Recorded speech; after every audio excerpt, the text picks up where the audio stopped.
మనకు తెలిస్తే చాలు, ఎదుటోళ్ళ గురించి మనకు అవసరం లేదు. అవసరం లేదు. అది ఆ జ్ఞానం మనం తెలుసుకుంటే అంతే. ఆ జ్యోతిని మనం చూడగలిగితే చాలు. అంతే, ఎదుటోళ్ళకి చూడాలి, వాళ్ళు చూడాలి, అవి మన ఆ సంబంధం పెట్టుకోకూడదు. అలాంటి సంబంధం లేదు. అస్సలు ఎత్తిపట్లు ఏ సంబంధం లేదు.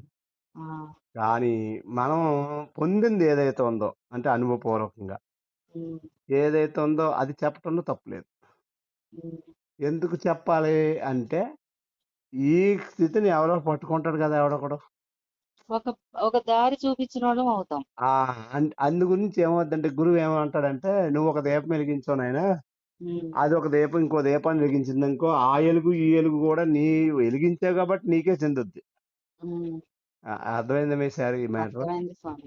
అది వెలిగించాం కాబట్టి, ఇప్పుడు నేను ఉపదేశం తీసుకున్నాను మా గురుగారి దగ్గర. ఉమ్, ఇప్పుడు నా దగ్గర ఉన్న శిష్యులు ఎంతమంది ఉపదేశం తీసుకున్నారు, అందరూ ఎలుగు కూడా గురువు గారికి వెళ్తుంది.